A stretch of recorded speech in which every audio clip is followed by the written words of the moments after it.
This is my first Mayor's Town Hall Forum for the town of Waxhaw. Thank you for the folks in the crowd. Thank you for the folks watching online at home. Thank you for the folks that stumbled on this as they were searching the internet for something else. I recommend cat videos. Anyway, we're just going to go through a real quick introduction. We'll do a Pledge of Allegiance and an opening prayer. So please rise. We'll do a Pledge of Allegiance. I pledge allegiance to the flag of the United States of America, and to the republic for which it stands, one nation, under God, indivisible, with liberty and justice for all. Since I have you standing, take a moment of silence to recognize the passing of our dedicated officers yesterday. We want to recognize their commitment and their willingness to stand before us and protect us from those who wish us nothing but harm. So thank you for their courage. May God be with their families. May God be with them wherever they may lie. May God be with the injured that are still suffering and recovering. For them we pray. Thank you.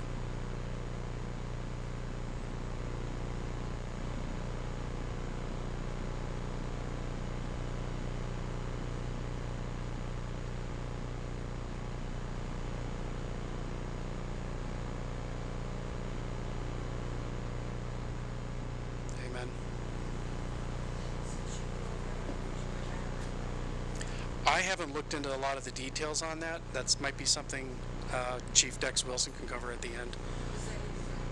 No, that was up in Charlotte. Yeah.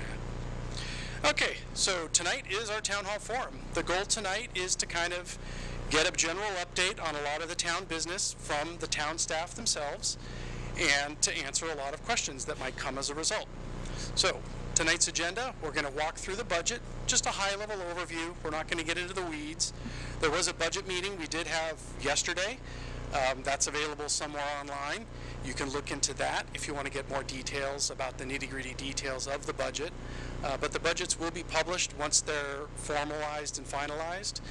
So look for that soon. We'll talk about some community projects, the growth in Waxhaw. There's a great project that occurred or is going on in Mooresville that I wanted to share with the folks. And then there's some stormwater issues that have been going on around town. We'll touch on those. And then, of course, a public service reminder, along with our friends at Parks and Rec. We have some great, exciting news at Parks and Rec, so that should be fairly interesting. And then we're going to meet our new fire chief for the Waxhaw Volunteer Fire Department tonight, so that'll be a big highlight. And then we'll open it up to Q&A at the end. So as questions come up, please keep them in mind. We'll save those for the end. We'll go around the in-house crowd at the beginning of the Q&A, and then if we run out of questions internally, we'll kick it off to the online questions. So, without further ado, we'll go ahead and do a budget review.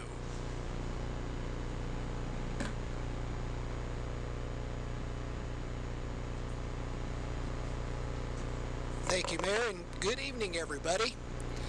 So this is just a very quick 2 or 3 slide overview of our proposed budget for fiscal year 25. So those of you that don't know, we operate within a fiscal year that starts on July 1st and ends June 30th.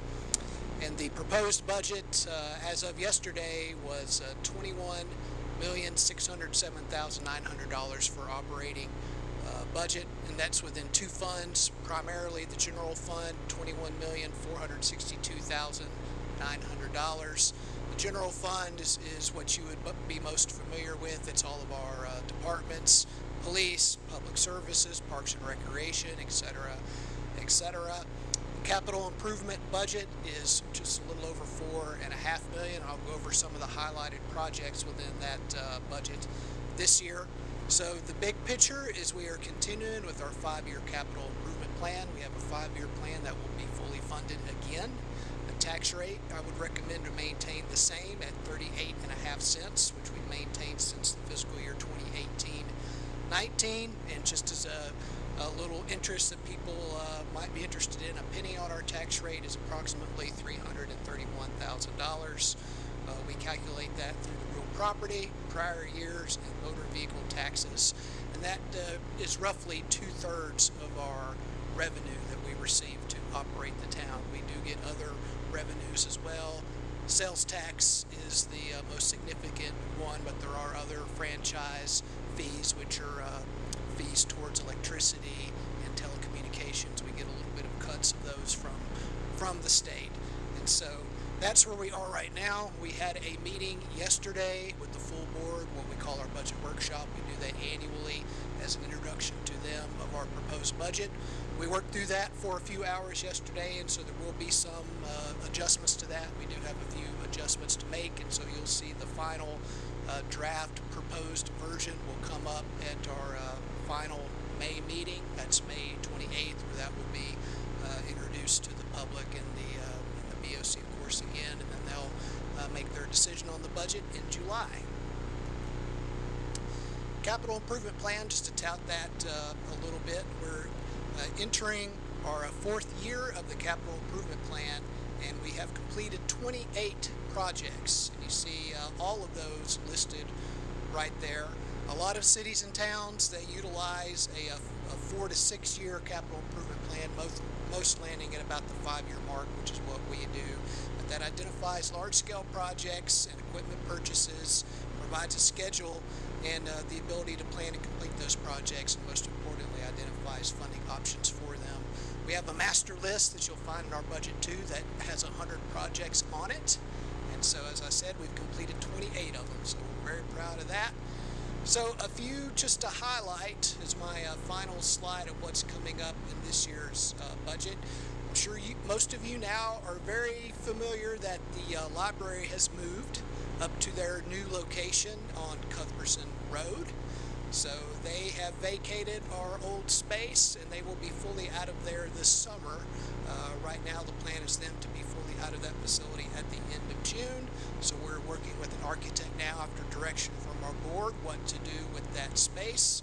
So we would transform that into a programming space, meeting space, and then also computer availability will be there for the public that just want to come in, utilize the internet for whatever reason, or need some space to do some word processing or whatever that need may be. And so we're looking forward to providing a new use for that space.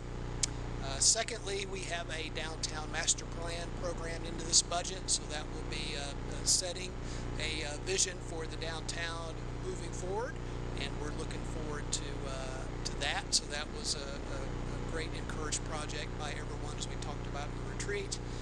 2 transportation projects to highlight, and actually 3, because another one has come to mind, but these 2 are intersections that have now warranted traffic signals through some studies there. The first one is the intersection of Cuthbertson Road and Lawson Drive. The second one is at the intersection of Kensington Road and Millbridge Parkway. So it probably will be a 2-year process. They're DOT streets, and so we'll have to go through design, we'll have to go through right-of-way acquisition, and then construction. And DOT is not funding those projects. If they get done, they're going to have to get done by the town funding them. And so that's what I'm proposing that we do, so that we are able to get safer intersections in those locations. Another one I'll quickly highlight is the Kensington Drive NC16 intersection project. We were hoping that would have started construction this current fiscal year, but it looks like it's going to be delayed into the next fiscal year because of just extended right-of-way acquisition issues, which is not uncommon. But hopefully that intersection will be starting construction. Revamp of that will add some turn lanes as well as some sidewalk and some sight distance improvements. So that's all I have. Thank you very much. We'll move on to Mr. Matt Hubert.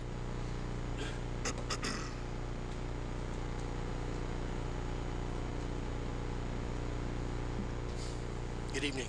So I'm the town engineer and the assistant town manager, and just want to update on some of our future prioritized transportation improvements that we have proposed. We completed our first Waxhaw master transportation plan in 2020, and we are now in the process of updating that plan. The plan was very successful. We met a lot of goals already, and we just completed a month's public engagement to get more results from what the public wants in Waxhaw, and this is a list of that prioritization, starting of course with the Parkway East, which is our top and ongoing priority.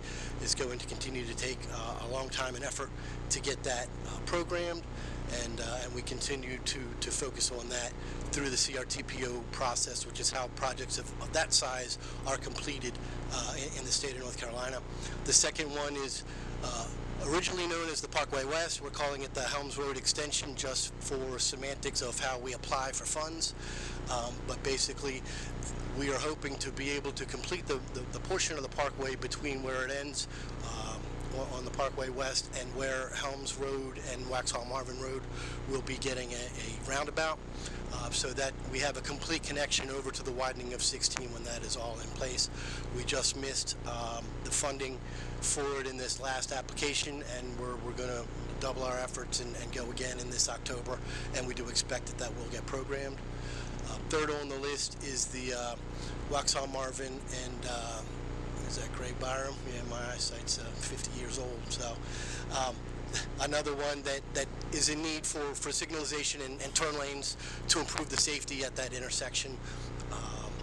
And then we have the Waxhaw Marvin corridor is again a very large project. It's really adding a center turn lane through all of Waxhaw Marvin Road that's in Waxhaw, and that's going to take some time to get those funds together. We're hoping that we'll get the Parkway East program, and then we can move right over and start programming that one. And then finally, we do have intersection improvements already expected for Waxhaw Marvin Road and Kensington Drive, adding more turn lanes to add capacity to that intersection that sees a lot of peak hour traffic. And so again, the recommendation here is to submit Helms Road Extension for funding this fall within the parameters of the grant, and of course keeping our eye on Parkway East. Thank you.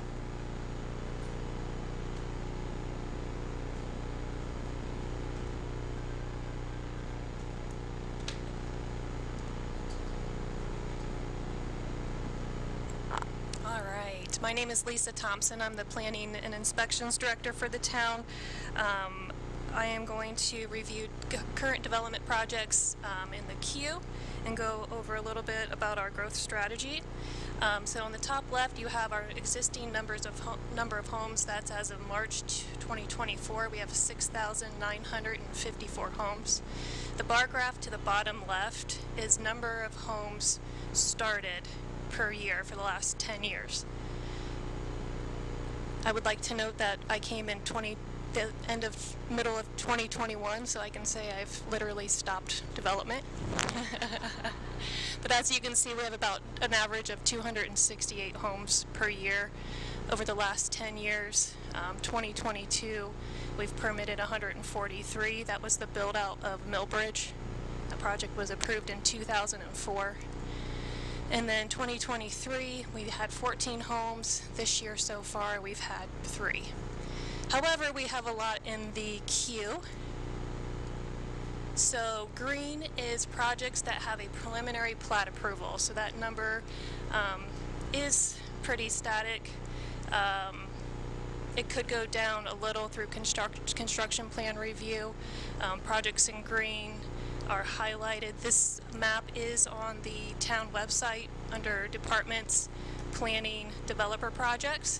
You should be able to click on all of these projects and get a link to the site plan. So there's 1,434 homes with preliminary plat approval. In yellow are projects under review. Yarborough Farm is a by right subdivision on the south side of 75. That was just submitted 2 weeks ago. Emerson Park and the DeWitt are both conditional zoning plans. That's a legislative process. That's a site-specific zoning plan. We have those public hearings coming March 14th. May 14th. Thank you. And then in red, we have lots under construction. This is the Preserve Phase 1, Blythe Mill Townhomes, and Old Town Village. For the commercial side, again, these projects are also on the website. Cuthbertson Crossing, this is a development across from the Lowe's on NC 16. I think it highlights, kind of. This is a 3-building retail project, includes coffee, drive-through coffee, and a fast casual restaurant. Just to the south of that is Madison Park. This is south of Harris Teeter, kind of Curitan south. It's currently under construction. In the back there's some storage facility, and then in the front we have Chase Bank and Caribou Coffee coming in those out parcels. To the south of that is Prescott Village. This is the Lowe's grocery store, Lowe's Food grocery store anchor. We do not have any tenants for those out parcels, and there's 32,000 square feet of neighborhood commercial included in that project. Moving south is Cottage Park. This is a mixed-use development at Waxhaw Marvin and Helms at that future roundabout. This includes 34,000 square feet of commercial with some live-work and single-family residential.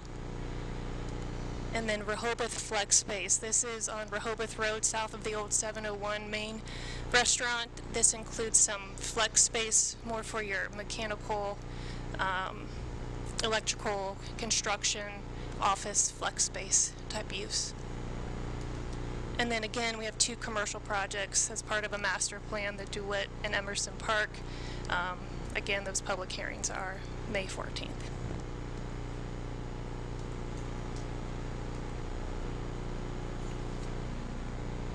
Real quick, I want to touch on our growth strategy. Currently, our tax base is about 90% residential, 10% commercial. It's not really sustainable on our tax base. What we did back in 2021 is take a lot of that undeveloped land along of our major corridors and zone those employment centers. It keeps the residential builders from building by right, and it sort of forces them to come to us with a master plan. So there's no residential that's allowed by right in those employment centers. They have to come to us with a master plan and show the commercial proponents of the plan. The goal here is to create communities to live, work, and play.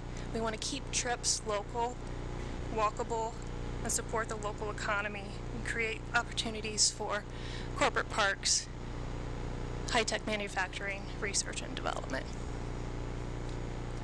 One other thing to note, the town did enter into contract with a third-party consultant to undergo a cost-to-serve analysis. This is to understand the financial performance of all the various land use categories we have in town. We want to make better informed zoning decisions, formulate a break-even number per land use, and better understand services and infrastructure for existing and new developments. We expect that study in the next 60 to 90 days. That's all I have.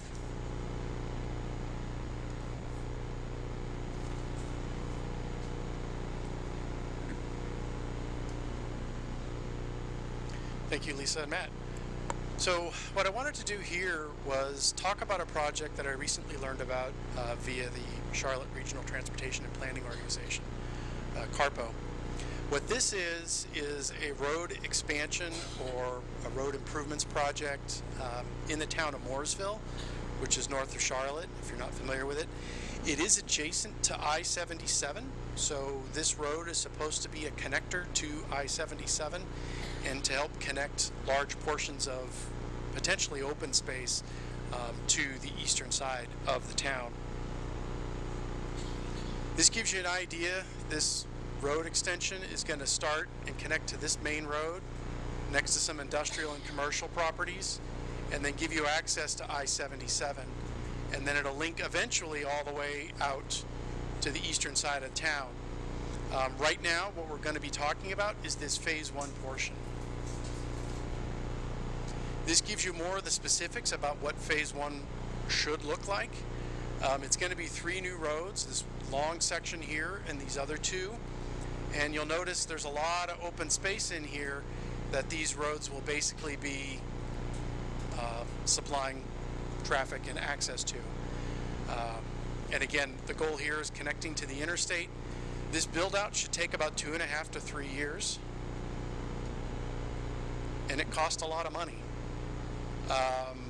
One of the things to point out is this initial plan was first developed in 2008, and they're just finally starting to break ground on this. It's a little easier than some of the projects we have in town, because you'll notice this road doesn't run into any homes. So a lot of these landowners were personally invested in this road for the purpose of gaining access to it, for the purpose of developing it. There's some light industrial, some heavy commercial, and some more industrial down here in and around this area. So these landowners are happy to feed traffic through this land. So the process went kind of quick in that it started in '08 and is finally getting started with dirt moving. But the big thing that I wanted to highlight and show folks is what these projects cost. It's not just a matter of how long they take, but it's also how much they cost. And I wanted to point this slide out because this really struck me personally, because you'll notice there's 6 different funding sources here. It's not one pot, one pile of money that's going to get a major piece of road built. This build grant was a federal grant, so they did get a fairly good chunk of money from the federal government, and a lot of that was tied to access to economic development. And that's a big part of getting these roads built. Another one, stakeholder funding. That's the landowners. So the landowners were willing to contribute to get a road through their property so that they can have access to development. And then we have a transportation go fund. And then we have some state funding. The state has a grant involved. So we've got federal and state and stakeholders. And then CARPO finally kicks in. So what's interesting is CARPO kicked in $6 million on a $36 million project. If you're good with fractions, that's about 1/6 of the funding needed came from CARPO. And then general fund expenditures. So this is coming out of the town of Mooresville's general fund. So 6 funding sources were needed to get this road done, and it's only about 2 miles of road. It's going to take about 3 years to build, and you can see it took over 15 years to start pushing dirt. But again, I just wanted to highlight the cost of this and the scale of these kind of roads, what they cost, and how many funding sources are needed to make them happen.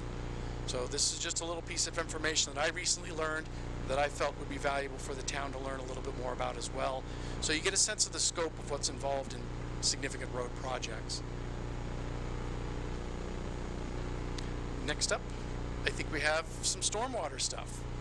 I'll just intro this too by saying we did have some messages from residents about stormwater and some of the new developments, and we are addressing those. So this is not something that we take lightly, and it's not something the town is ignoring. So thank you. All right. Hello, my name is Orion Holt. I'm the assistant town engineer, stormwater engineer. As the mayor said, yeah, we have a lot of calls of residents calling in about stormwater issues in their backyard, front yard, and 12 Mile Creek. It's basically the drainage law comes out of case law. One property owner cannot unilaterally divert the flow of water onto its neighbor, nor can he increase the volume and velocity of the water into his neighbor. Also, a lower property owner cannot block the natural flow, so the upper property is damaged due to the blockage. This is all kind of a reference from the state statute 156-25 there. It discusses canals, ditches, and natural drainage. This is mostly for farmers, but all the case law comes from that discussion. Unless the town stormwater system is involved, though, the town doesn't get involved. Issues are a private matter between the parties and the nuisance actions. As you can see in the photo on the top, or hopefully you can see that, there's a row of trees there, and there's a construction up on the north side. Basically, they build a berm, and that berm is holding the water onto the upper property, flooding that barn. That is not allowed. The town wouldn't be able to do anything about it, but that person would be able to go and approach the state and make a civil issue and stop that person from damming the property onto their property. The bottom picture just kind of shows just water flushing out a pipe. Basically, you can't divert water onto, if the water already had a path, you can't change the pipe and shoot it at your neighbor's house just because you're mad at them. You're not allowed to do that. Next slide, do I roll it?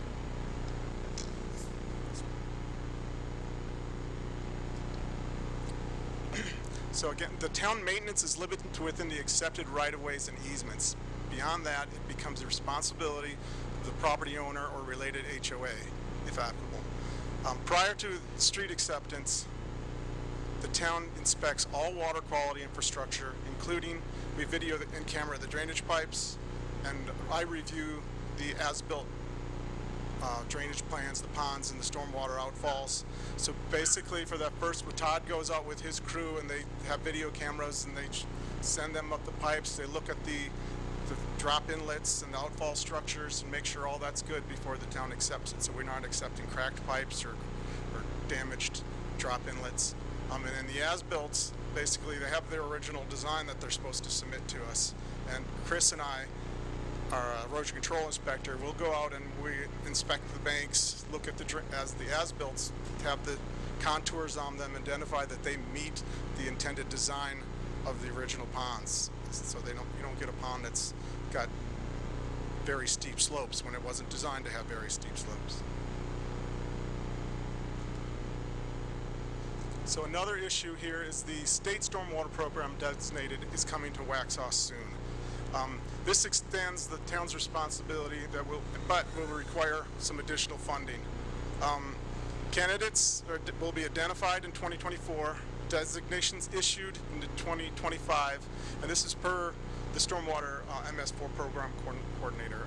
I think prior to, we hadn't had a coordinator for the state for several years, so finally somebody was appointed about a year ago. They're going through existing permits, and once they've settled and made sure everybody's up to date, they're going to start designating new towns. Once we are designated, we have 5 years, so that's estimated to be done by 2029. This is a mandate by the state. The state will no longer be running the stormwater program. It'll be ours to take over, and we will be responsible for approving construction and post-construction stormwater permits, and the town will be responsible for inspection and maintenance programs. So on one point, this is a good thing. If you don't like the pond and then they're not taking proper care of it, the state doesn't necessarily come out every year. We have been very good with our erosion control program. We're out there every week, every day after major storms. So when stormwater ponds become bad, we'll be out there quickly to rectify that and get the proper property owner to fix it.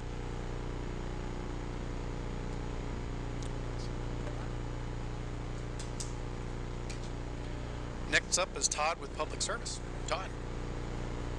Yeah, I'm going to touch on the stormwater a little bit. Back in 2011, we started cameraing all the storm drains. So before we take a street over, the developer has to wash it, camera it, and fix the line. So when they camera it, they send it to me, and I look at all the videos and make them do the repairs. There's probably been close to $1 million worth of repairs since 2011. You get a hole about that big in a pipe, it might take 20 years before you got a sinkhole, but it will. It'll eventually come. So I'm going to talk about Waste Pro, the yard waste and recycle. We get a lot of questions about how do we put our yard waste out. So there's several different ways you can do it. This here is where we talk about tie and bundle. It can't be no more longer than 4 feet. This here is, you can use a garbage can, like around 30 gallons, 32 gallons. You can put yard waste in, and they will dump it and set it back in the yard. They don't keep it. We're going with the bags now because we're trying to go green, because the plastic bags were causing such a mess at the landfill. If the old citizens has been here a while, it's got the old recycle bins, you can put yard waste in that now. And that's just another example of a time bundle. They pick this up every day on your trash day. So the rechargeable batteries, they asked them that we don't put those in recycle anymore because they're catching the recycle trucks on fire. I don't know if anybody from Millbridge, but last year we had to dump one on Hudson Mill because it was on fire, and it was caused by one of the smart batteries. So you can take those to Lowe's or Home Depot, somewhere like that, and they'll take them at no charge. This year, if the board approves the budget for this year, we're on the South Side Cemetery. so we don't start going with the columbariums. This section here has never been used. I've been here, well, it's been 6 years I've never used. So we don't add columbariums in it, and each one of these will hold 2 cremations, and we can get like 6 in here. So we're trying this the first year to see how it does, because we're running out of space in the cemetery. With everybody moving in, a lot of people buying the graves up, so we're gonna start using those. On I meant to mention on the bulk items, if you call Waste Pro, they pick up any bulk item. But if you have appliances or anything with a motor on it, you can call Public Service and we'll come and pick it up on Friday at no charge. Waste Pro charges a bulk fee to pick up bulk, but it will not pick up building material. You have to take that to the county landfill. But anything else, they pick up couches, mattresses, box springs, all that. But we pick up any white goods, any kind of appliance or lawnmowers at no charge. We pick them up every Friday.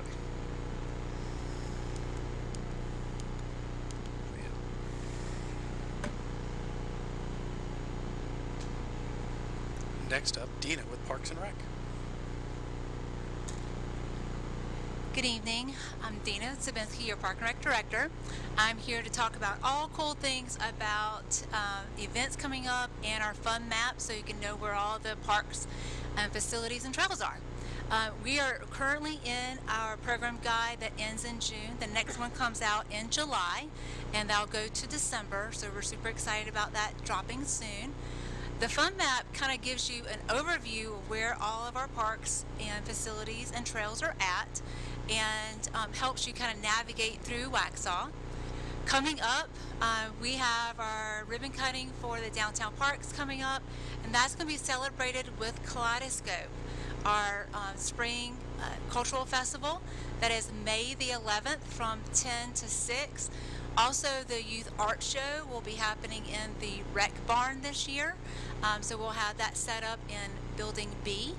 And then we're also installing public art. So we'll have 3 new installations for sculptures on the Serpentine Walk and our first Waxhaw mural, which we're super excited about. And that's going to be off of Church Street. Memorial Day is coming up, and we'd love to see you at the Wall of Honor in our downtown area.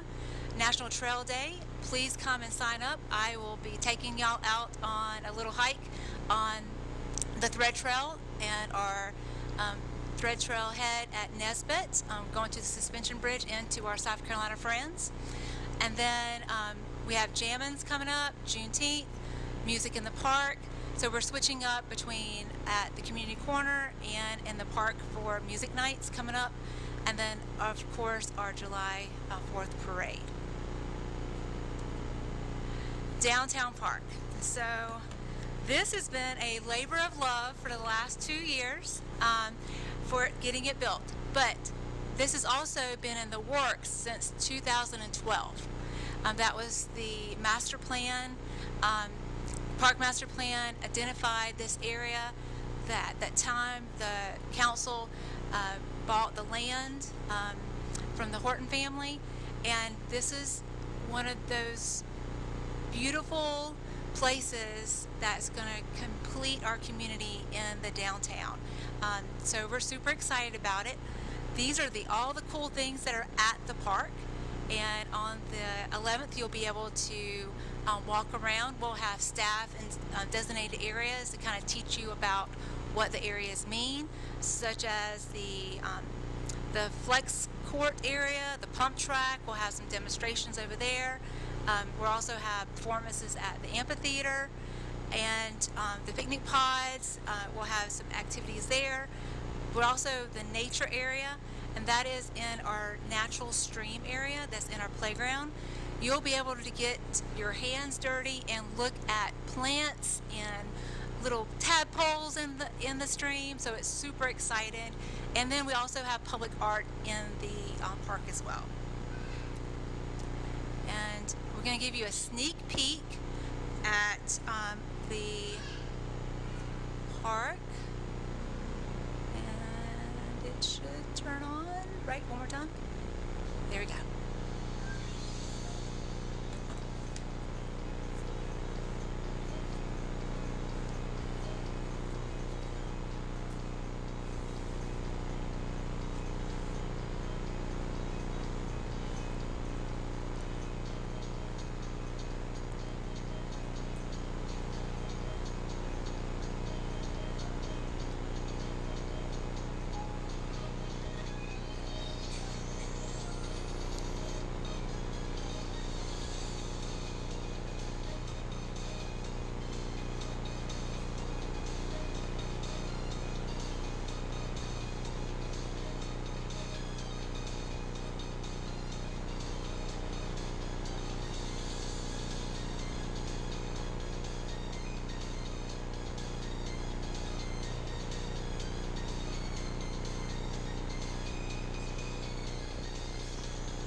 All right, that was a sneak peek at the park.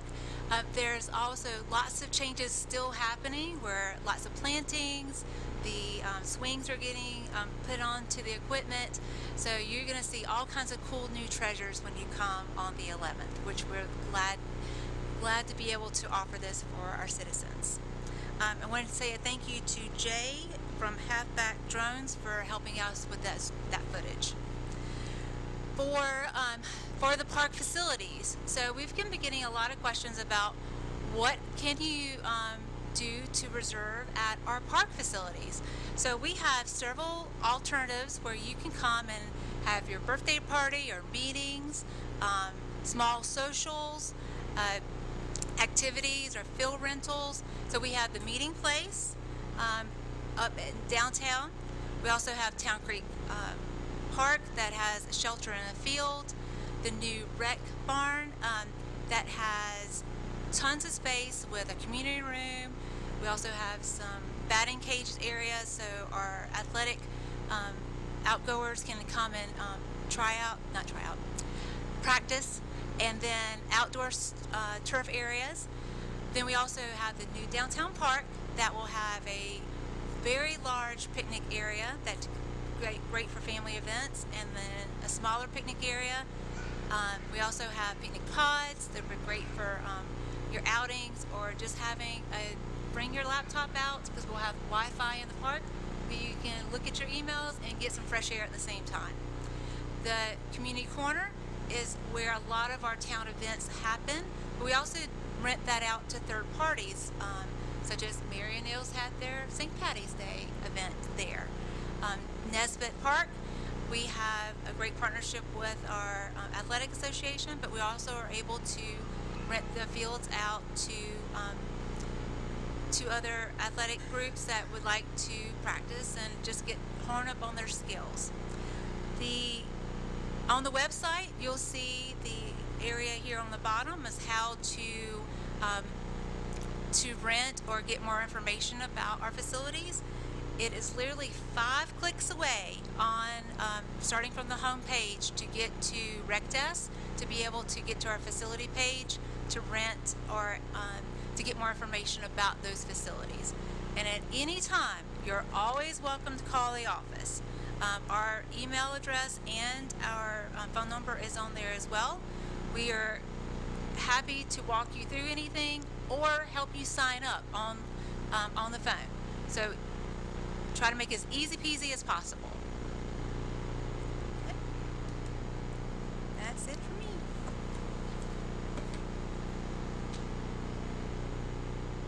Thank you, Dina. We're really excited about some of that park stuff, so we're looking forward to it. Next up, I'd like to invite Robert Kennedy, the president of the Board of Directors for the Waxhaw Volunteer Fire Department. He's going to introduce our new fire chief. Robert.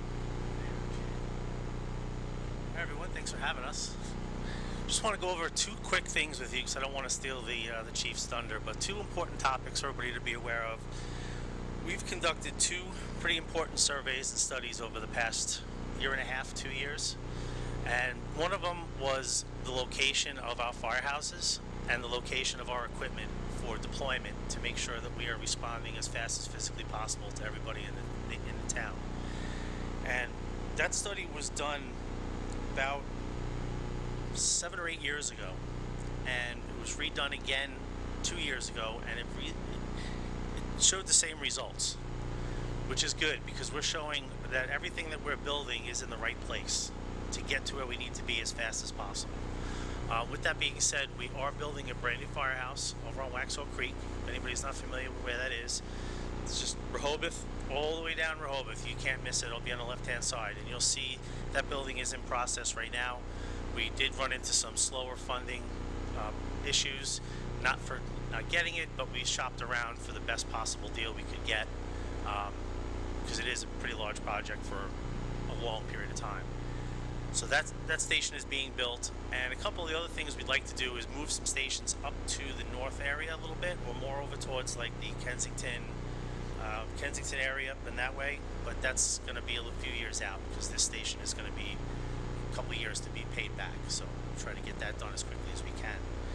And then the other study that's even more important was a merger study that was done between the town of Waxhaw and the volunteer fire department. And the study was done by a third-party agency, a third-party company that decided they would look at whether or not the Waxhaw Fire Department should maintain its status currently as a 501c3 or merge and become a town entity. Some people didn't realize that the fire department was not a town entity, but it's not. It's a 501c3 volunteer organization. With that being said, the chief will elaborate a little bit more on our staffing, so it's not completely volunteer, but he'll get into that. This study was a collaborative effort between us and the town, and it took, I guess, about 6 or 8 months to complete. And the study just finally came back finished, and they've decided that we're operating correctly, and there's no need for us to merge with the town at this time. Not saying that someday in the future may not be a better time, but right now it's not necessary, because we're operating well within the parameters set by the NFPA and well within the parameters set by the state. And the department is overall a huge success. So there's really no reason to change anything at the moment. That being said, I know that there's been some big changes in the department in the past couple of months that everyone is aware of. I'm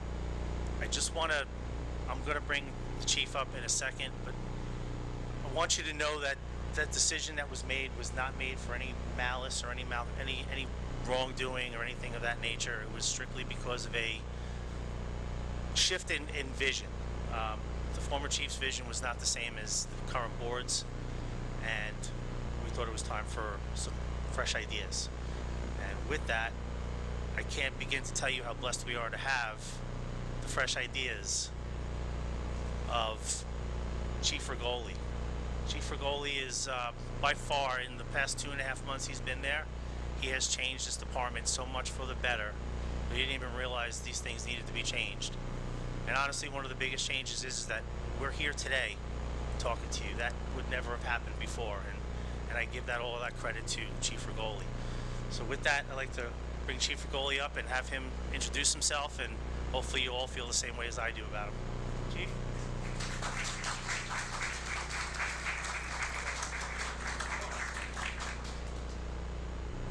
Good evening, everybody. Kevin Regoli. I'm born and raised here, believe it or not, with the last name like Regoli.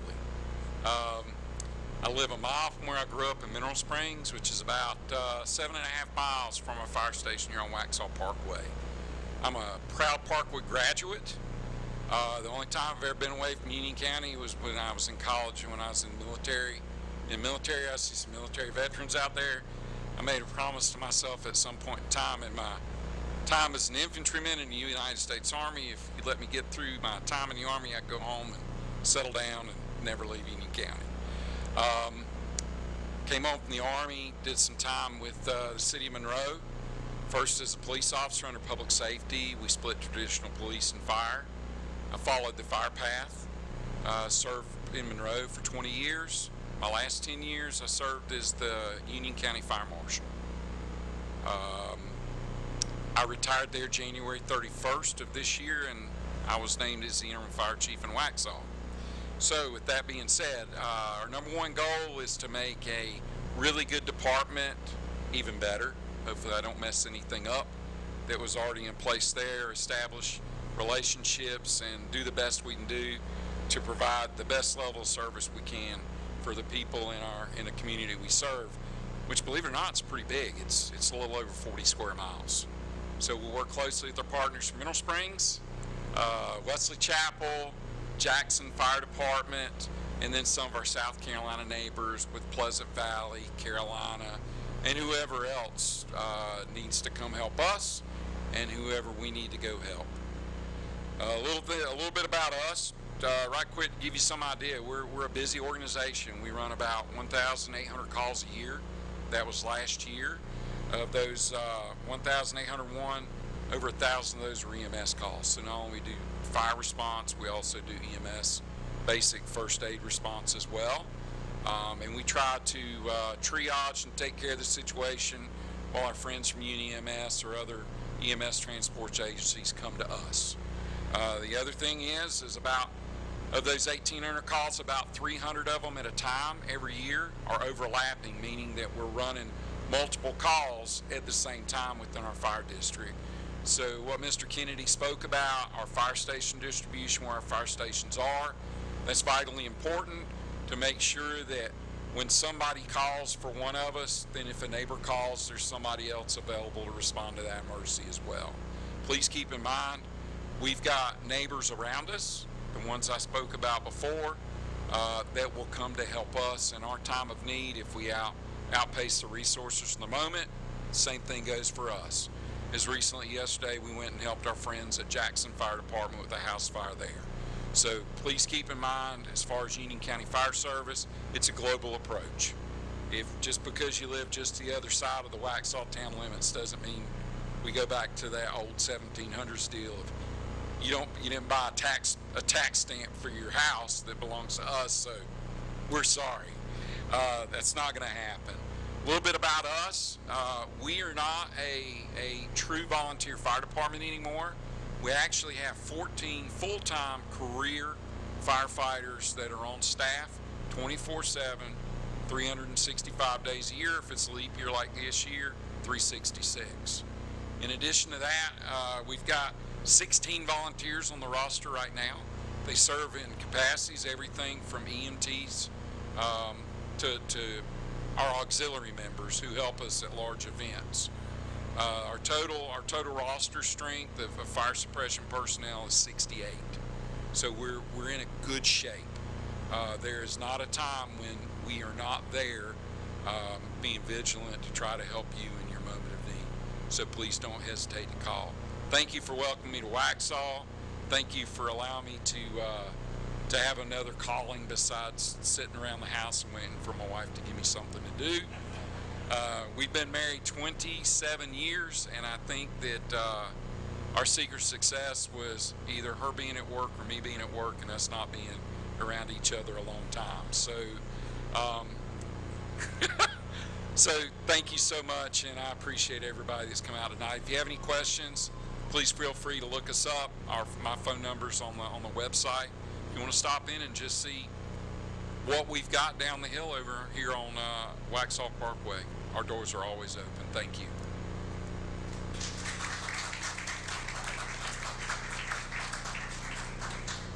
Thank you, Chief Regoli. I appreciate the information and the insight. So it's good to know we're well protected and well covered.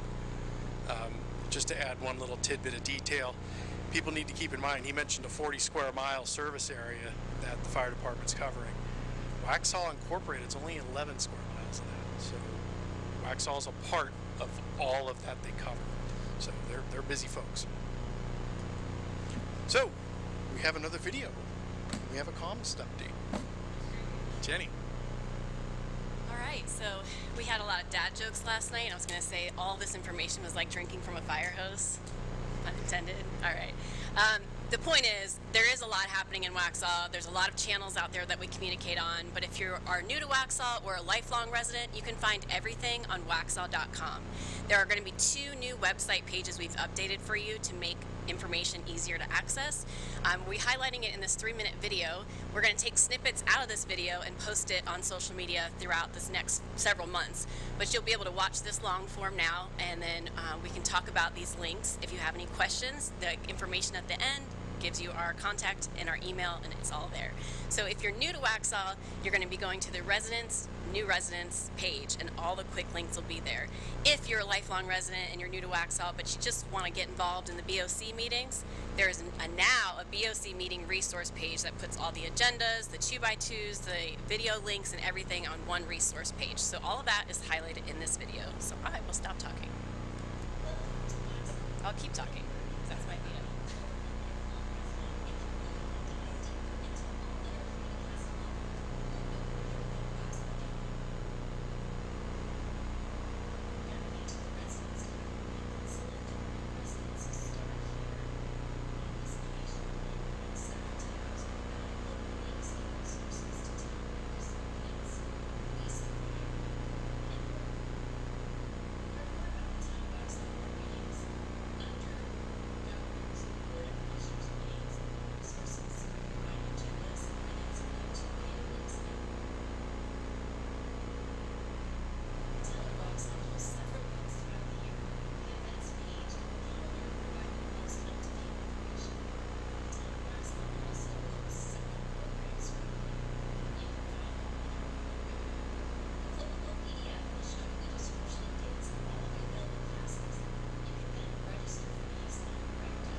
Thank you. That was very informative and really well done. Thank you, Jenny. Anyway, so I think that concludes the bulk of our agenda. So at this point, it's open Q&A. Or before I do that, did anybody else have any? You, Jenny? Okay.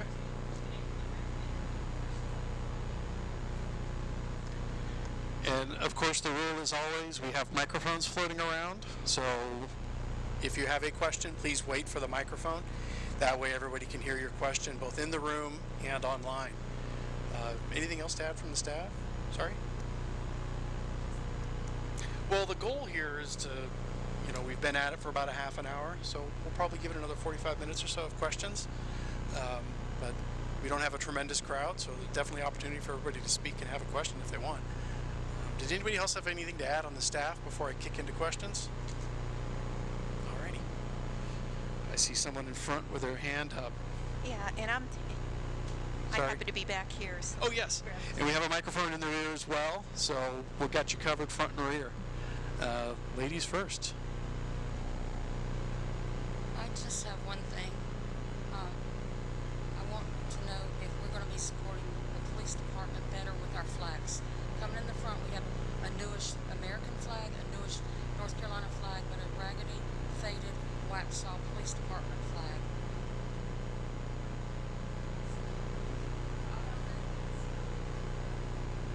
We'll start easy. That's Judy, we have one on order. We have a new patch flag on the way. The check's in the mail. Please, we have a question from the rear. Go for it. Yes. Good evening. Thank you for the presentation.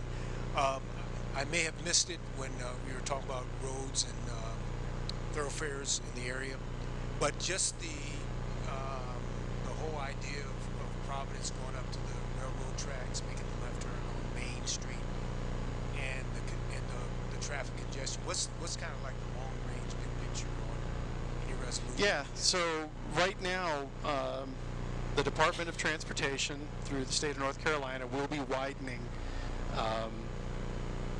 Highway 16 or Providence Road. That widening will go from Ray Road all the way down to Waxhaw Parkway, which is what we got, the CVS, the post office, and that's as far as it'll go. There are lots of plans for the Waxhaw Parkway, an eastern extension, for instance, that might cut down to 75. But those plans have been talked about for many years. And then there's a plan to go on the west side via Helms Road on that side. So there's lots of things in the works, but the only thing that's been funded and is scheduled is the widening of 16. And that's currently scheduled to push dirt in 2029. So 2029. Yeah, that soon. And that project right now, I believe, is scheduled to take all the way up to 2033. So it'll be a long project, a couple of bridges. Right now, I think they're just starting some of the design work and the right-of-way acquisition. And then a big part of that, if you drive up and down that stretch of road, a lot of utilities and stuff are also going to be moved around a little bit before we actually get any road. So it is coming, though. Well, the follow-up question would be in terms of taxes. Do we anticipate, what's the big picture on tax increases and all that for property owners here? Yeah, for the town of Waxhaw, we're pretty dedicated to keeping the tax rate flat for the foreseeable future. Definitely with this budget, we're not going to need any kind of tax adjustments. There is a revaluation coming from the county, and it is the goal of the town of Waxhaw, at least, to keep the rate flat. So we will adjust the rate so it is what's called a revenue neutral rate. So your percentage will go down a little bit so that your at least Waxhaw portion of your tax bill won't go up. So we'll keep that neutral, but of course it's a county tax as well, so some of that might go up as well. Question in front? two questions. If you can hear me.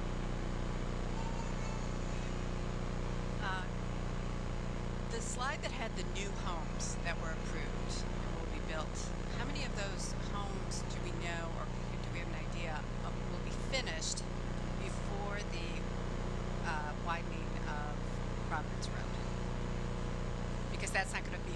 widening of Providence Road will not be finished, I think you said, in 2033.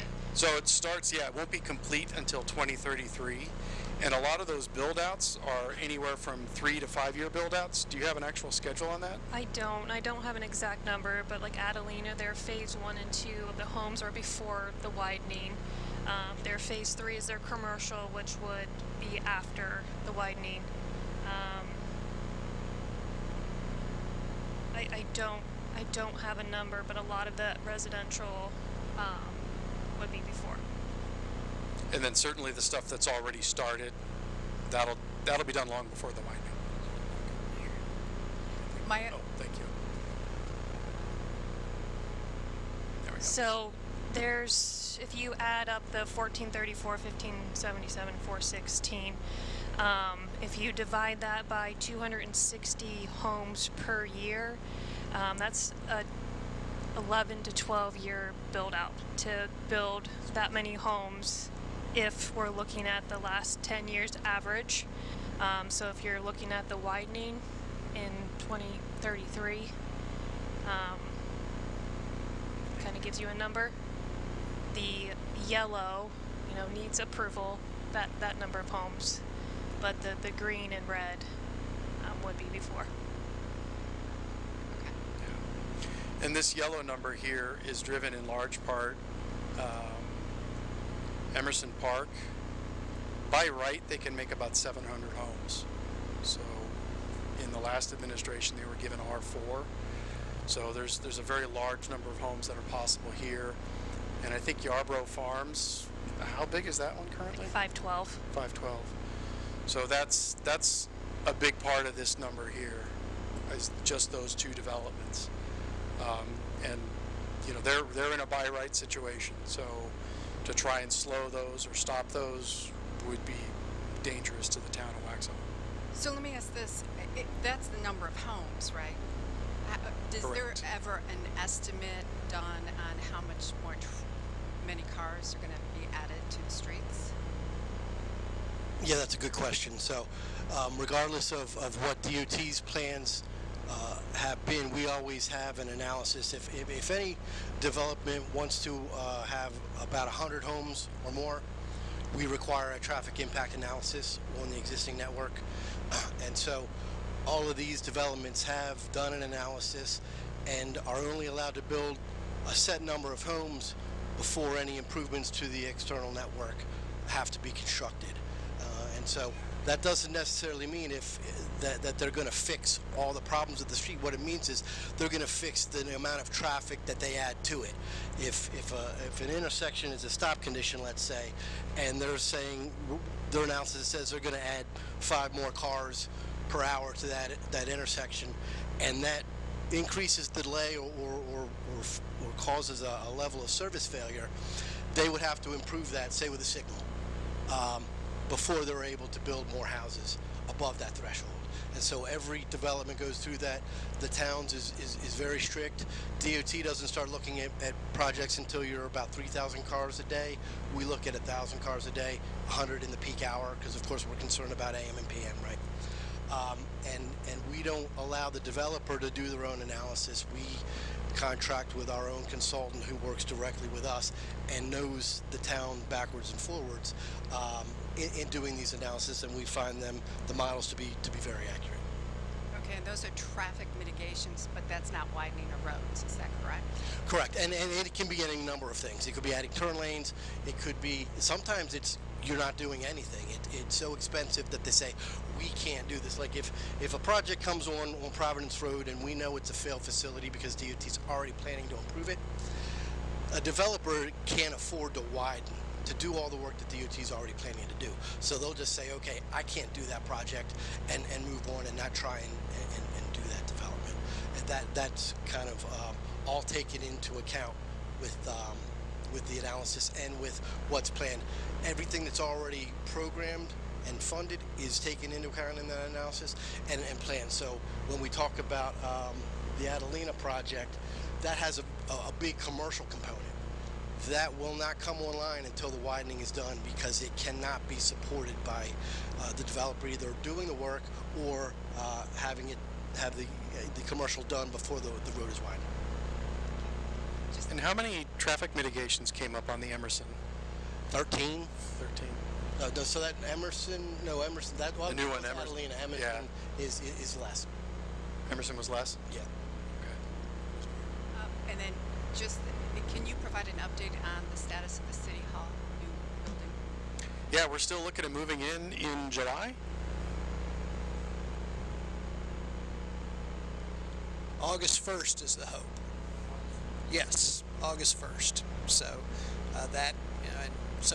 got to hope for good weather. So the less storms we have in the spring and the summer, the better. But most of the site work is done, and that's always what takes the longest. And the indoor, the building stuff moves pretty fast. So it's pretty exciting. It's really starting to look like a great space, and hopefully we'll be in there in a few months. We'll be moving to month-to-month rent at our existing facility at the end of May, and our plan is to be out of there this summer. There's a whole lot of people that want to be in there, which is a good thing, so we'll have another business in town there. Okay, I got a question in the back. I'm going to piggyback off of the idea that came from back here. Sure. I was just wondering if there was, I don't know the protocol of how these things go, but when DOT comes in to widen the roads, will there be any opportunities for the local people to get employment? Or do they bring their own crew, which we got to think about where they're going to stay for that length of time? Yeah. Since there are no hotels on this end. But I'm just kind of thinking about employment because it seems like that might be something that is needed. I think most of it will occur through the contracting through DOT. So DOT will contract with the private companies, and it'll be one of the big private companies you've probably seen around on the various roads. I think Blythe is one big one, and then there's a couple others. So it'll most likely be that. It won't really be done through any local company or mechanism. So it's something the state's going to come in and they're going to do what they do. Sorry. This is probably for you. Can the federal government override the Union County vote that canceled the Waxhaw Parkway if it causes a public safety issue for the whole area? The federal this has been government going on wouldn't, since 1970. they wouldn't do that. That's not their role. When we work with the CRTPO, which is the Charlotte Regional Transportation Planning Organization, that's the mechanism for getting state and federal funds out to the localities. And so we follow that process, and it is a multi-jurisdictional process. So it's not only based on what Union County is saying, but it's also based on what everybody else, a member of that organization, feels is proper for the region.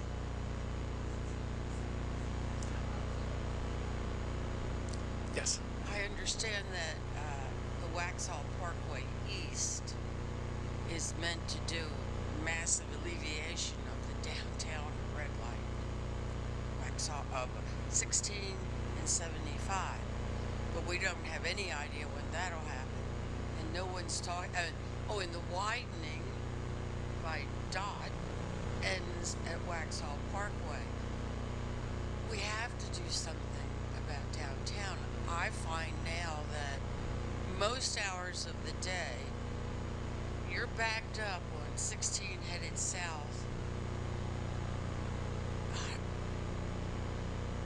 a long time, a really long time. It used to just be rush hour. Yeah. Now it's hour after hour. What are we going to do? As a town, there's not a lot we can do because they're state roads. But in terms of the solutions, the main thing that people need to understand is the solutions are very, very difficult. They were difficult 20 years ago, and they're only getting harder. And as you can imagine, when you look at maps like this, and all the houses going up and all the areas they're going up, it just makes things more difficult. So that's what we keep looking at, is alternatives. If it's a big road, if it's a small road, it's something we continue to look at, but it's all very, very difficult. That's really the main reason nothing's been done. We're saying nothing's going to be done until the state steps in and... We're trying to get help from the state, because Did they are say state roads. Anything about 75? I know they're going to clean up where it's collapsing again. There is a resurfacing on 75 that is coming But that won't in the help next few years. the traffic. That won't widen it, no. So, what does the state say about our traffic? A lot of times they're saying it's our problem, and it's exactly. It's one of those things, if you look at it realistically, it's a problem we kind of created with the success of the town. So we successfully got the town made a historic town, historic district. So every building on all four corners of 75 and 16 is a historic building. So the idea of just widening those roads, that's gone. We have a railroad track that is on one side. CSX ain't giving up a foot of land, and then you have historic buildings on the other side. So again, you can't widen that road. So that's really where it comes to being more of a Waxhaw problem, and that's where the challenges really lie. Have we considered doing anything? Like, it seems to me, as a novice, simple solution ideas, that if you're coming down 16, you could divert and make one-way Church Street down to 75. Get rid of all the stop sign. I know it's not nice, but it would get rid of some traffic. Somewhere you're still going to have to get those trips back into the system. It's everywhere you have to take a left is always going to be a problem. So no matter how you try and segregate the traffic, you have to get it back into the system somewhere, and there's just not a good places to do that. When we talk about where DOT is keenly aware of the issue that they have, and they're working. They are a large part of the voting membership of CRTPO, so they certainly will be supportive of the Parkway initiatives. They know that it has to get worked out in the Parkway configuration. They're the ones who actually have presented a lot of the studies that we're promoting at that level. We do have some short-term plans funded in the works. We are going to add a center turn lane through downtown from where the Parkway ends and the widening ends to Main Street, so that those turning movements get out of the way. We do have a turn lane 175 going north up 16. That's going to come into place. That's funded, and that'll be in place by 2029. So there are a lot of relief valves. Hopefully the Parkway West will get connected and funded. And so then if you do want to get across the tracks, you just go a little bit out of your way, take the grade separated crossing over the tracks at 75, and then go whichever direction on 75 you wanted to go. So there are going to be opportunities to address what's happening today. Again, the long-term solution for the good of downtown Waxhaw is the Parkway East. Then I just want to say my compliments to y'all for the pedestrian walks that have been put in. I mean, you could just see they were close to getting hit so many times, and so the pedestrian walks are great. They do slow down traffic on 16 getting through that light, but it keeps them all safe, so thank you for that work. I'd just like to add a little bit to the conversation. You saw the price tag for the Mooresville project that the mayor gave as an example, and it's no different down here. A lot of these NCDOT projects carry very large price tags, so it does take partnerships and it does take time. Any of you that have been part of Waxhaw 101 or maybe previous mayor forums have heard ad nauseum us talk about how the DOT has been underfunded for years and years and years. One of the things that we've been able to do in the last few years in Waxhaw is help fill in those gaps with projects within a reasonable cost range. Talking about adding traffic lights like at Gray Byram and NC16, and then the ones coming up at Millbridge Parkway and Kensington Drive, doing intersection projects, things like that, contributing to several of these projects that are coming online. They can't come fast enough, but they are on what we call NCDOT time, where you have the roundabouts that will be put in at Helms Road and Waxhaw Marvin Road, the much needed roundabout at Old Providence and 75, the turn lane. All of those projects happen because the town contributed to them. There is a very strong likelihood that we would still be talking about those as unfunded projects if we didn't help contribute financially to those projects. With that said, yes, we can contribute $700,000 towards the widening of 16 from, as Matt said, in downtown. We can contribute $700,000 towards a roundabout at Old Providence Road and 75. It's a lot tougher to contribute the amount of money needed to build a parkway east. We are building up a reserve, though, to try to make another run at Waxhaw Parkway West, or as we're calling it, to try to make it sound a little bit more interesting to the DOT, to fund Helms Road Extension. And so hopefully this next fall call we'll have better success there. We keep learning from the, just getting below that funding line from them, and so we feel very confident that this time will finally be the time that we are fortunate to get that project funded. But again, after that, it still goes through their multi-step process of design and then right-of-way acquisition, and usually when one of those projects comes online, the best you can hope for is about 5 or 6 years before it gets done, but that's better than no years. I wondered if you'd been down Gibbon Street lately. It's a bit narrow, and when a school bus goes down that street, it takes up the whole street, and school buses go there all the time. Is there a possibility that money could be spent to widen that street? I know it's not like our street, South High Street, or some other streets that are so heavily traveled, but there is a fair amount of traffic as people try to avoid the stoplight and go down Gibbon Street and go back the back road. I can't say that I blame them, but that's a horribly, horribly narrow street. So I'm assuming that's the portion that's a bit of an alley. Okay, because there is one block that is I don't even think there's a house on it. It's like a garage, 2 houses. We did widen Gibbons in front of the park, specifically for the traffic we anticipated with the park. As far as do we have plans right now to widen that particular section of Gibbon Street? No, but if a school bus is using it, we certainly would do that, and I would have our engineer this budget season have a look at that. Every day, because we're usually out walking. I think Todd wants to go now. Okay.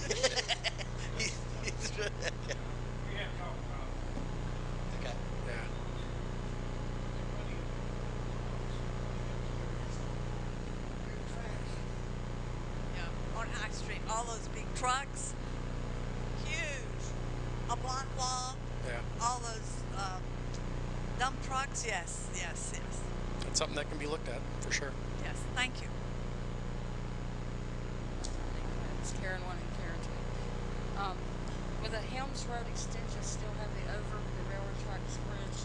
Okay, because I did hear that for the last 4 years by Pete, and now I'm in the repeat of everything that with repeat. So I just double check. Yeah, the overpass has been funded and CSX is taking care of it. So that's definitely going to do. Any other questions? I know Judy can have questions all night, so anyone else? Okay, yes, in the back. I just wanted to ask, obviously we seem to be in accord that the growth has been outpacing the road situation.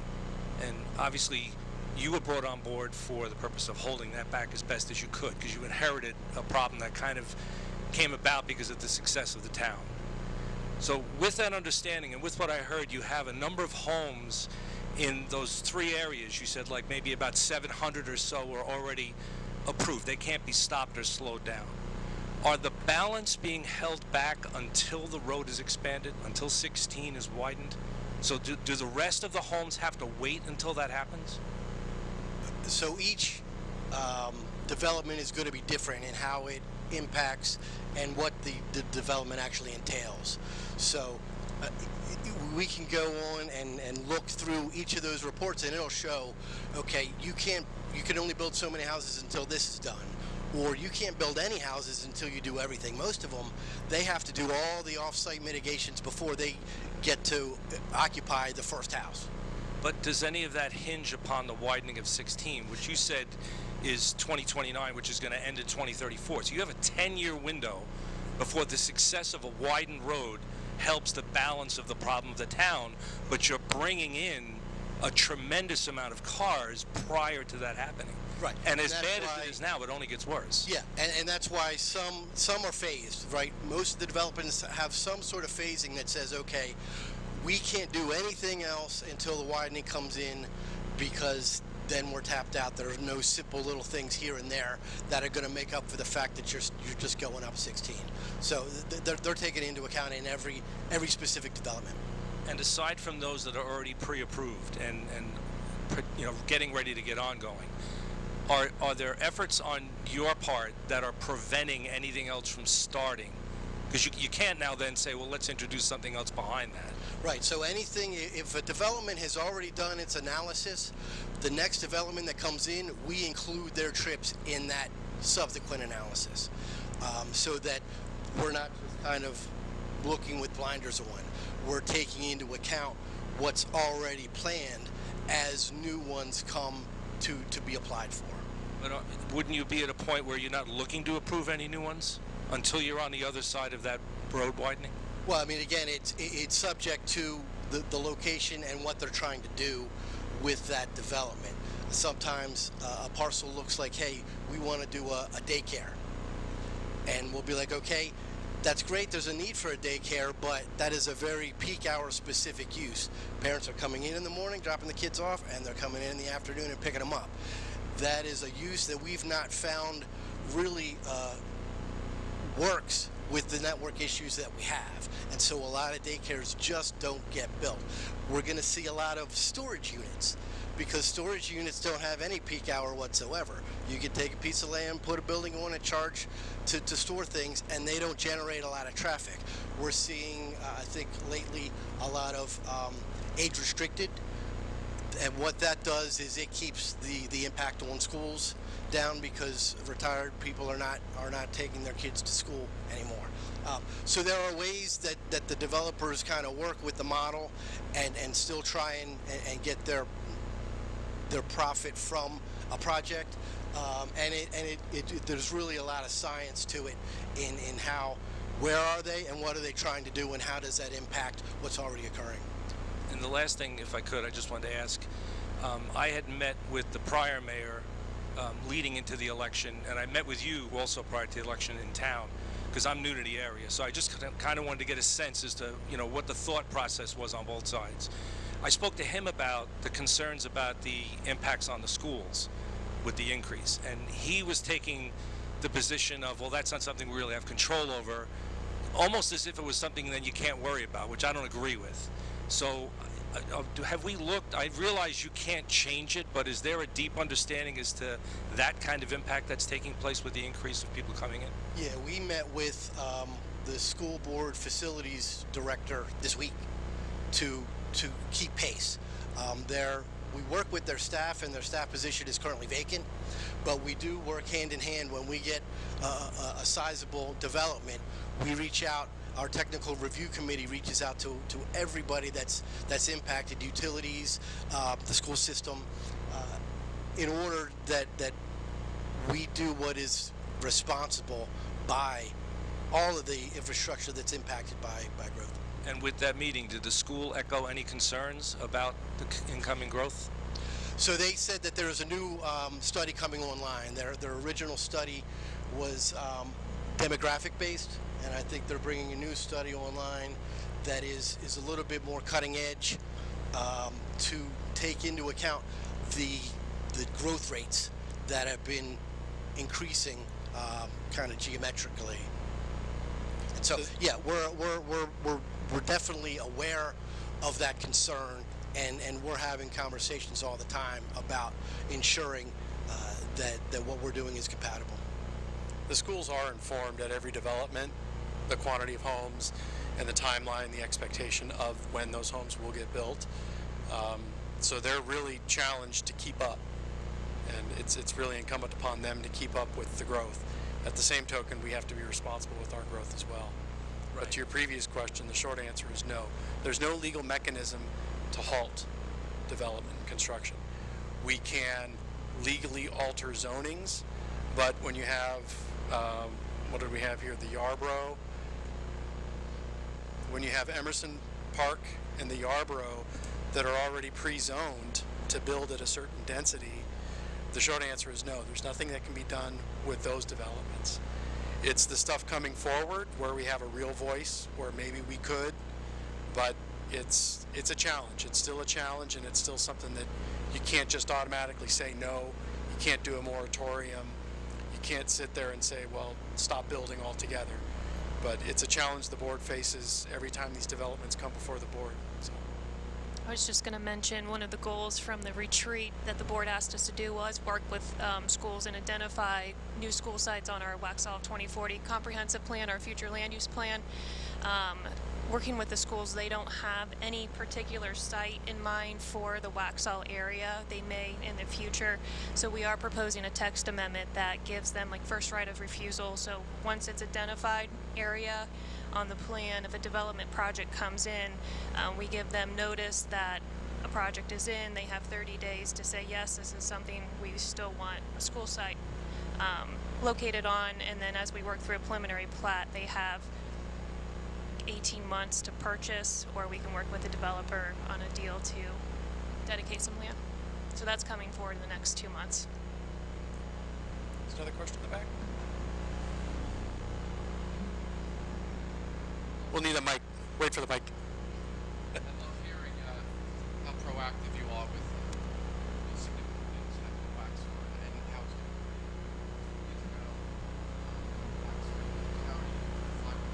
Can you use the mic? They're just for the online I'm sorry, yep. folks. We can hear you, but the Doesn't online seem to be folks. working right here. So I appreciate that, how proactive you are. Fiber One announced 2 years ago, March, along with Union County and Waxhaw, they were coming into Waxhaw and saving us from cable companies. They were going to come in, you wouldn't even know they're in your subdivision, and they were going to come lay fiber cable. A year ago, they came in, they tore up, I live in Quellen subdivision, they tore up our community, gas lines breaking, people's sprinkler systems breaking, flames coming out of gas lines 8 feet high. I was on the HOA board of the community at the time, and I got destroyed. I was getting calls every night. I reached out to everybody possible, including Waxhaw and Union County, looking for help. Some of the commissioners, I asked for help. It costs a lot of money for a lot of people in the community. They violated every promise that they promised. We actually brought them in and asked them what to expect. They said they weren't going to leave any equipment on our property. That was false. They weren't going to do any damage. You wouldn't know they were even there.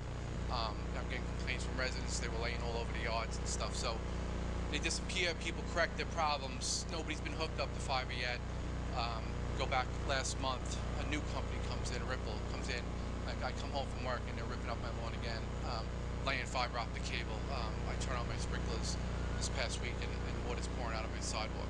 They're out in front of the Quellen subdivision now with both entryways, ripping up the grass there. We can't get our landscape guys to cut over there because it's such a mess. We have water retention piping there, trees there that they're ripping up in front of it. We're concerned about what's happening to our community. I want to know who, when you signed off on this, or when you okayed this to happen, I don't know if it's Union County or Waxhaw, but when you go on the internet, it's out there that it was signed off on. Who is policing these companies that are leaving their equipment on our streets? There's no traffic control at all at our two very dangerous intersections coming in and out of our community. Like I said, the people in our community feel helpless that they're not being policed. They're doing whatever they want in the community, and not one person's been hooked up to fiber optic cable. Yeah, and so Ripple Fiber came in from the very beginning to get permits from us. By law, we are not allowed to refuse them right of access to the right-of-way. So they are allowed to do whatever they have to do as part of a communications company in the United States. We do work very closely with their management and their customer service. We have our own representatives working hand in hand with their teams to take and ensure we have weekly meetings every Friday to check up on the status of new complaints, old complaints, and so I'm not aware of anything recently that's been an issue, but we do have to let them operate. They do sub out a lot of the work. The bottom line is they should be managing this well enough so that when they do knock on your door and say, hey, do you want to get a good rate on fiber, you're already pleased with their service. That's really how it should be self-managed. If that's not the case, there's very little that the town itself can do. We can't really issue stop work orders, but we can go out with our public service team and make sure that our right-of-ways are restored properly, and that any residents have been communicated with and are getting relief. I'm sorry, I don't want to interrupt you, but I understand. I work for an energy company. I understand the responsibilities of not being able to touch them for a certain amount of property in front of your house. That's not my complaint. My complaint is they still have to be a good business. They came in and you talk about code enforcement. I didn't see one person out in our neighborhood, and there was a lot of complaints. I know people telling me they're reaching out to everybody possible. It was really bad in our community for a long time, and there are things, like I said, there's vehicles parked on the street that didn't belong there. There's equipment, there's huge things of cable on our streets. Like I said, no traffic control at the intersections of Waxhaw Marvin Road and Quelland Boulevard in Kensington and Morehouse. It's just there wasn't anybody on the outside watching them at all. I mean, there was no communication. You couldn't communicate with the crews that were out there to begin with, and people had no one to turn to. So I understand. I understand all of that about the 4 or 6 feet of your property that they're allowed to destroy, but the people have money invested in that 4 or 6 feet area that we had to eat. And I just want to know what Waxhaw knew, what Union County knew 2 years ago when they signed up for that. Were you as proactive as you should have been, like you are with the schools and homes and all that stuff? I don't believe they were. Yeah, I mean, there's not a whole lot we can do on the front end. They show us their plans and we say, okay, these are our right-of-ways, these are DOT's right-of-way, this is where you have our permissions, and we'll be inspecting behind you, and this is where DOT will be doing that. And then it's really up to their independent installers on how to the letter they are. Now, we do have the ability to go out there and have them make repairs. There shouldn't be any restoration that a property owner has to do on their own dollar, period. Their 800 number should navigate that, because again, that we can lodge complaints, and certainly there's an ability to work with their customer service, but we don't have any separate crew that goes out to manage those teams. We just don't. But so this is kind of new information. We've been a year into this, and it really all our concerns have gone down to almost zero. So I'm surprised to hear that. I'm happy to give you my card. It's difficult to understand how you're living in Waxhaw, driving around Waxhaw. Anybody can talk to during this year and a half that hasn't been impacted by this. It's out there, still out there, right across the street from the new town hall. To not see what was going on, you never see the electric company or the gas companies. When they do work, they clean it up, they're in and out, they have traffic control. This cable company came in here, they had no supervision.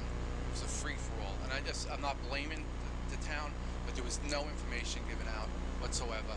Now it's ready to be hooked up, there's a plethora of information out on the internet of how you can hook yourself up to this, but there was no information when people struggle with this stuff. So when they came in, we did have a presentation, and we provided all their contact information, and we did have a very significant engagement to make people aware that this is going to happen. They went to the HOAs, door hangers. They set up, I think, a customer service location in town for exactly that purpose. And again, nothing's going to be perfect, and I'm not aware of the significant issues that you're referring to, and something that I'm certainly going to look into and ensure that we're not dropping the ball.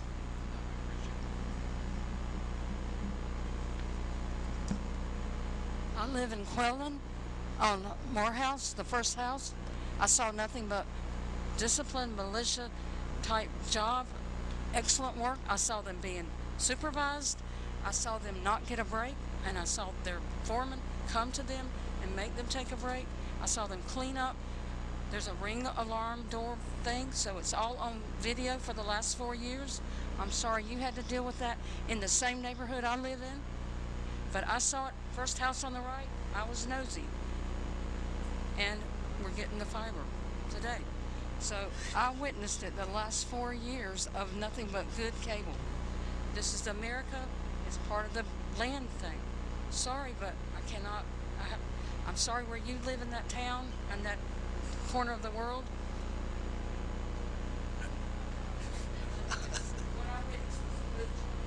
Thank you. Sounds like we have some online questions. We'll take a few of those.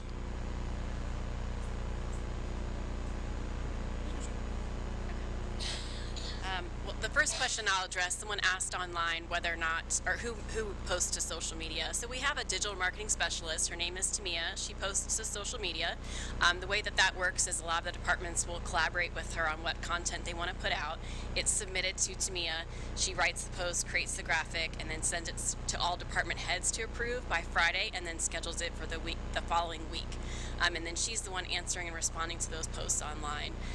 The Board of Commissioners does not review and approve posts prior to them, but the department staff does. So that was a question online. We have another question. This is a kind of a long one, so I'll read it. The recent MetroQuest traffic survey conducted by the town, the citizens of Waxhaw identified Waxhaw Parkway East as their top concern. As our Charlotte Regional Transportation Planning Organization representative, along with Commissioner Daunt, would you describe your efforts to advocate, lobby, and fight for keeping Waxhaw Parkway East advancing, especially since Mineral Springs and the Waxhaw Wall counterparts, the Union County Red Wall, voted against keeping this much-needed 30-year-old project moving forward?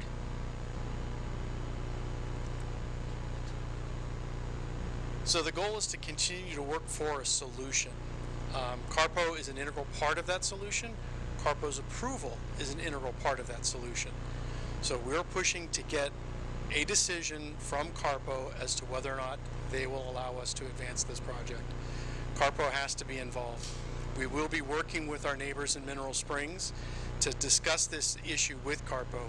But one of the things that we're also looking at as well is alternatives, not just the one plan that's been put out there, but there are other plans that have been discussed, other plans that have been presented throughout the years, and it's time that we start kind of dusting some of those off and looking at those as well. But at the end of the day, it's going to take CARPO's approval to make those happen. And that's what we're pushing forward to now. Matt and James are both working diligently to put together a presentation, and we are planning on working with our neighbors to do that. So we're moving forward. It's a dance. Okay, next question. What can be done or is being done about rundown or abandoned houses in Waxhaw? Code enforcement? Who's going to take that one? That's a tricky one. Do we have rules on abandoned? Unless you're not in the, if you're not in the HOA, yeah. That's why you buy a house that's not in an HOA. Right, we do have regulations and minimum housing enforcement, so first, number one is to make it safe, so we want to make sure they're boarded up and safe.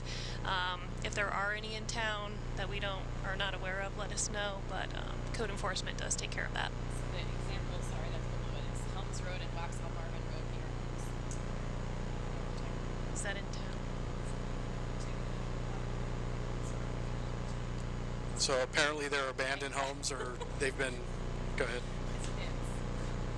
So the specific location that was mentioned was Waxhaw Marvin Road and Helms Road, and yes, there are several abandoned homes there.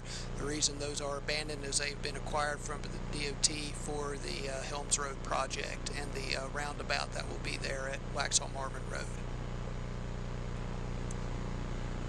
This is probably for Lisa. What is the latest update on connecting subdivisions and trails with sidewalks and walks, and how can it be expedited?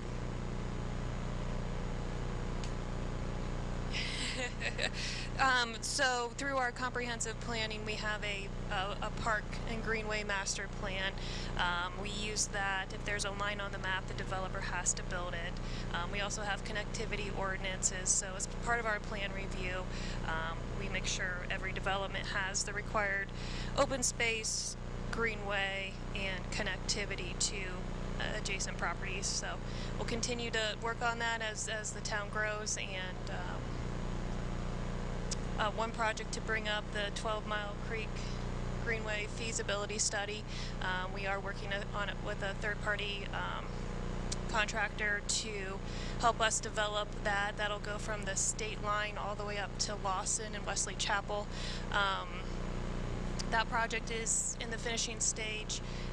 Hopefully having that master plan can get us some grant funding at this next call at the CRTPO level. So continue to work on grants. All of our plans talk to each other. All right, so it looks like there's no other questions online, but if you have questions after this session, please feel free to direct them to communications@waxaw.com, and you can also call Town Hall, 704-843-2195, where you'll probably speak to the lovely Susan in the back there. Thank you. Susan's the best. She's fun to talk to. Any other last questions in the room?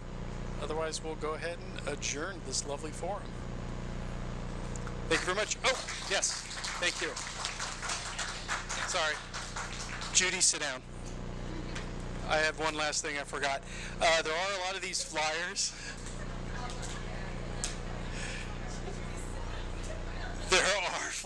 Okay, Judy, you can go.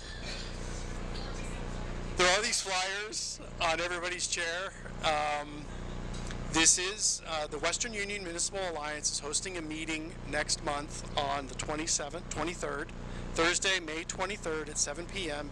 in Wesley Chapel. There will be a meeting. It's called CARPO 101.